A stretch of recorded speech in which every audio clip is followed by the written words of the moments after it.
বন্ধুরা, good evening. তোমরা কেমন আছো? নিশ্চয়ই তোমরা খুব খুব ভালো আছো। আমিও খুব ভালো আছি। আজকে আমি একটা দারুণ স্বাদের স্ন্যাক্সের রেসিপি নিয়ে এসেছি, যেটা তোমরা প্রত্যেকেই পছন্দ করো। সেটা হলো টক ঝাল টমেটোরের চপ। এই টমেটোরের চপটা সত্যিই ভীষণ ভালো। এই শীতের বিকেলে যদি এক বাটি মুড়ির সাথে দুটো টমেটোরের চপ আর এক কাপ চা পাওয়া যায়, আহা, বিকেলটা একেবারে জমে যাবে, কোনো কথা হবে না। ঠিক আছে, তোমরা তাহলে দেখতে থাকো। এই রেসিপিটা করার জন্য আমি কি কি উপকরণ নিয়েছি তোমাদের একবার দেখিয়ে দিই। এসো বন্ধুরা, রেসিপিটা করার জন্য আমি মাঝারি সাইজের 5টা আলুকে প্রেসারে সেদ্ধ করে এরকম আধখানা করে নিয়েছি।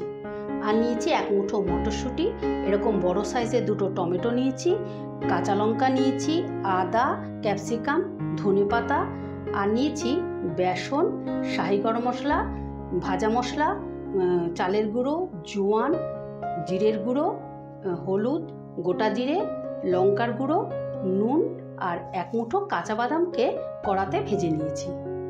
বন্ধুরা, রেসিপিটা করার জন্য প্রথমে আমি পুরটা বানিয়ে নেব। আর তার জন্য একটা প্যান বসিয়ে দিয়েছি। প্যানে তেল দিয়ে দিয়েছি, তেলটা গরম হয়ে এসছে। এবারে প্রথমে আমি একটুখানি গোটা জিরে দিয়ে দেব ফোড়নে। এবারে দিয়ে দেবো 1 কোয়া মতন আদাকে এইভাবেই গ্রেট করে নিয়েছি, এটা দিয়ে দেবো। এবারে দিয়ে দেবো সামান্য একটু হিংটা দিয়ে দিলে চপের মধ্যে ফ্লেভারটা খুব ভালো আসবে।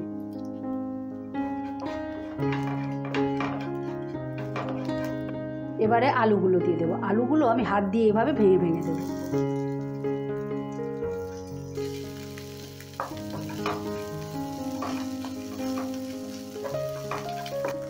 এবারে আমি 1 মুঠো মতো মটরশুঁটি নিয়েছিলাম, মটরশুঁটিটা দিয়ে দিচ্ছি।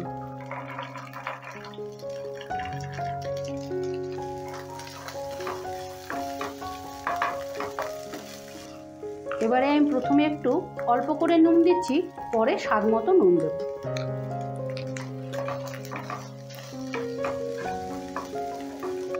এবারে মটরশুঁটিটা যেহেতু আমার সেদ্ধ করা ছিল না, সেই জন্য আমি সামান্য একটু জল দেব। জল দিয়ে ঢাকা দিয়ে দেবো, তাহলে মটরশুঁটিটা তাড়াতাড়ি সেদ্ধ হয়ে যাবে। বন্ধুরা, আলুটা তো সেদ্ধ করাই ছিল, মটরশুঁটিটা সেদ্ধ করা ছিল না। তাই এবারে মটরশুঁটিটা সেদ্ধ হয়ে গেছে, কিন্তু মটরশুঁটিটা যেহেতু গোটা গোটা আছে, সেই জন্য আমি একটা ম্যাশার দিয়ে একটু ভেঙে ভেঙে দেব। পুরো কিন্তু গলাবো না, সামান্য একটু ভেঙে ভেঙে দেব। এই দেখো বন্ধুরা, আমি সমস্ত মটরশুঁটিগুলোকে আধ ভাঙা করে দিয়েছি। এবারে আমি দিয়ে দেব ক্যাপসিকামটা, তার সঙ্গে কাঁচা লঙ্কাটাও দিয়ে দেব। এবারে কাঁচা লঙ্কাটা আর ক্যাপসিকামটা একটু ভাজা ভাজা হলে তারপর বাদামটা দেব। তোমরা এইভাবে একবার তৈরি করে খেয়ে দেখো, অবশ্যই ভালো লাগবে, ভীষণ ভালো খেতে। আর খেয়ে তোমরা কিন্তু অবশ্যই কমেন্ট করে জানিও যে রেসিপিটা আসলে কিরকম ছিল, কতটা টেস্টি ছিল। এইভাবে ভেঙে ভেঙে দেব। বন্ধুরা, এটা ভাজা ভাজা হয়ে গেছে। এবার আমি দিয়ে দেব মশলাগুলো। প্রথমে দিয়ে দিচ্ছি বাদাম, ভেঙে রাখা বাদামটা। তারপরে দিয়ে দিচ্ছি হলুদ, 1/2 টিস্পুনের মতো হলুদ দিলাম। এবারে দিয়ে দিচ্ছি স্বাদ মতো নুন। এবার পুরটা বেশ স্পাইসি হওয়ার জন্য 1/2 টিস্পুনের মতন শুকনো লঙ্কার গুঁড়ো দিয়ে দিলাম। 1 টিস্পুনের মতো জিরের গুঁড়ো দিয়ে দিলাম। ঝাল টক ব্যালেন্স করার জন্য দিয়ে দিলাম একটু মিষ্টি। তোমরা অবশ্যই একটু মিষ্টি দিও, তাহলে তরকারির ব্যালেন্সটা ভালো আসবে পুরটা। এবারে ভালো করে মশলাটা মিশিয়ে নিচ্ছি। বন্ধুরা, পুরটা একদম রেডি হয়ে গেছে। এবারে আমি এখানে দিয়ে দেবো এই বড় চামচের 1 চামচে ভাজা মশলা। এই ভাজা মশলার মধ্যে আছে জিরে, ধনে, মৌরি, একটা শুকনো লঙ্কা আর গরম মশলা কড়াতে ভেজে নিয়ে গুঁড়ো করে নিয়েছি। দিয়ে দেবো একটুখানি শাহি গরম মশলা, দিয়ে দেবো 1 মুঠো ধনেপাতা, এবারে সবটা মিশিয়ে দেব। বন্ধুরা, এবারে আমি পুরটা ঢেলে নিয়ে ঠান্ডা করে নিচ্ছি। বন্ধুরা, পুরটা ঠান্ডা হতে হতে আমি ব্যাটারটা তৈরি করে ফেলছি। ব্যাটারের জন্য আমি এই কাপের 1 কাপ বেসন নিয়েছি, আর এই বড় চামচের ভর্তি ভর্তি 4 চামচে চালের গুঁড়ো নেব। চালের গুঁড়োটা নিলে কি হয়, মানে চপটা খুব ক্রিস্পি হবে, খুব মুচমুচে হবে খেতে। দিয়ে দিলাম একটু জোয়ান। আমি জোয়ান দিচ্ছি, তোমরা কালো জিরেও দিতে পারো। জোয়ানটা এভাবে রগড়ে দিয়ে দিতে হবে। এবারে দিয়ে দেব অল্প একটু নুন। এবার সবটা মিশিয়ে নিচ্ছি। এবারে অল্প অল্প জল দিয়ে ব্যাটারটা তৈরি করে নেব। একসাথে বেশি জল দেব না, তাতে পাতলা হয়ে যাওয়ার সম্ভাবনাটা থাকতে পারে। সেই জন্য অল্প অল্প করে দিয়ে ব্যাটারটা তৈরি করে নেব। বন্ধুরা, আমি 5 মিনিট ধরে বেসনটা ফেটিয়ে নিয়েছি। বেসনটা যত ভালো ফেটানো হবে, তেলে দিলে পরে বেসনটা বেশ ফুলে উঠবে। এই দেখো, ঠিক থিকনেসটা এইরকম হবে। এইরকম হবে থিকনেসটা। এর থেকে পাতলাও হবে না, এর থেকে ভারীও হবে না। বন্ধুরা, ব্যাটারটা আমি 5 মিনিটের জন্য রেস্টে রেখে দেব, ঢাকা দিয়ে রাখবো। ততক্ষণে আমি টমেটোটা কেটে রেডি করে নেব। বন্ধুরা, প্রথমে আমি টমেটোটা কেটে নেব। প্রথমে মাঝ বরাবর কেটে নেব।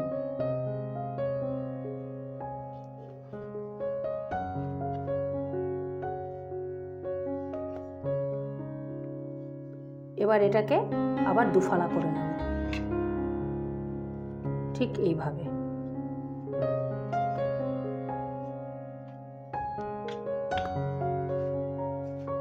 এবার এই বোটাটাকে কেটে দিচ্ছি। এবারে ভেতরে যে অংশটা আছে, দানার অংশটা, এটাকে তুলে ফেলব।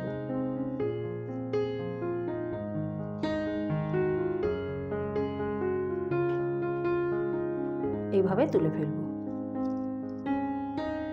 এভাবে সব কটা কেটে নেব আমি। এই দেখো, দুটো টমেটোকে আমি এইভাবে 4 টুকরো করে কেটে নিয়ে ভেতরের অংশটা বার করে নিয়েছি। এবারে আমি এগুলোতে পুর ভরে নেব। এইবারে আমি পুরগুলো সব একে একে ভরে নেব। প্রথমে খানিকটা নিলাম, নিয়ে এইভাবে চেপে চেপে চেপে চেপে গোল করতে হবে। এবারে এইভাবে বসিয়ে দেব।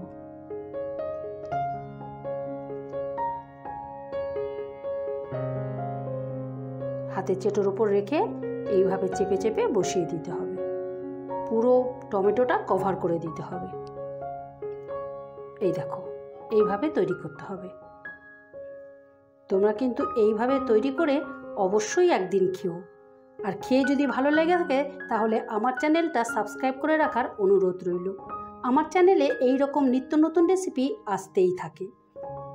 এই দেখো, এইভাবে আমি সব কটা তৈরি করে নেব। এই দেখো বন্ধুরা, সব কটা পুর আমি ভরে নিয়েছি। এবারে একটা একটা করে ভেজে নেব। বন্ধুরা, চপগুলো ভাজার জন্য আমি কড়া বসিয়ে দিয়েছি, আর কড়াতে তেল দিয়ে দিয়েছি। তেলও গরম হয়ে গেছে। এবারে আমি একটা একটা করে চপ নিয়ে ব্যাটারে কোট করে তারপরে কড়াতে দেব। এভাবে ভালো করে কোট করে নেবে।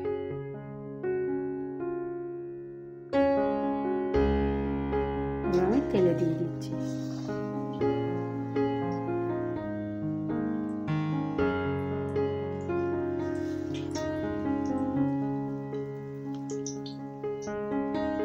প্রথমে 3টে দিয়ে দিলাম। তেলটা আমি প্রথমে হাইতে গরম করে নিয়েছি, তারপর গ্যাসটা কমিয়ে দিয়েছি। নইলে কিন্তু ওপর থেকে তাড়াতাড়ি লাল হয়ে যাবে, ভেতরটা কাঁচা থেকে যাবে। নিচের দিকটা একটু ভাজা ভাজা হলে তারপরে আমি উল্টে দেব। এই দেখো কিরকম লাল লাল হয়েছে। এরকম লাল লাল হলে পরে উল্টো পিঠটা উল্টে দিতে হবে।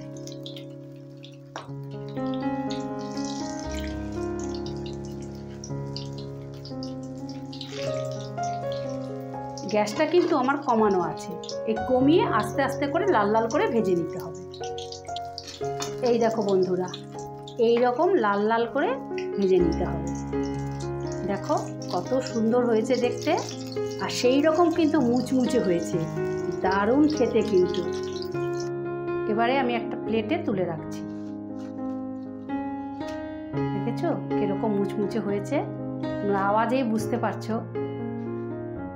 এই দেখো বন্ধুরা, টক ঝাল টমেটোর চপ ফাইনালি রেডি।